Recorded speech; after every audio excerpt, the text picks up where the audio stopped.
We've been seeing a dramatic increase in the number of reports about fraud. And we also know that the number of reports is just the tip of the iceberg because of so much under reporting. Kathy Stokes knows this more than anyone. As the director of fraud prevention at the AARP, she's heard directly from hundreds of fraud victims. It's not just old people that this happens to, it's just not the people who aren't tech savvy, it's everybody.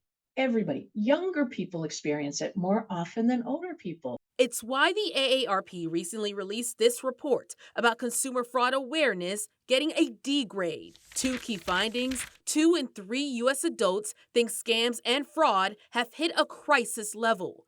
And 3 in 5 adults are not aware that peer to peer payment apps, which fraudsters often use to get your money, don't have the same consumer protections as credit cards. Stokes says people need to understand that the way criminals operate is by getting you into a hyper emotional state. It is a physiological fact of our brains that when are in fight or flight mode, and it might be panic, it might be fear, it might be tremendous excitement. I just won $2 million in a car.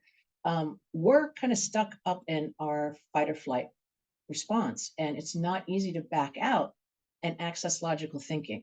Stokes warns one red flag to look for is any request to buy gift cards for payment. About 25% of adults reported being unaware that being asked to make a payment or send money by gift cards is a scam. The AARP's report also says 1/3 of adults do not know it is a scam when someone directs you to use a cryptocurrency ATM to address some financial concerns. It's why Stokes says educating people about the signs of scams and fraud is so important. The more we talk about it, the less likely our friends and loved ones are going to experience this and understand this is crime and we need to do more about it. Stokes also feels we have to start collectively thinking about fraud and cybercrime differently when it comes to how it's impacting those affected. We need to be empathetic and help the person understand it wasn't their fault and file a report. But we don't do that.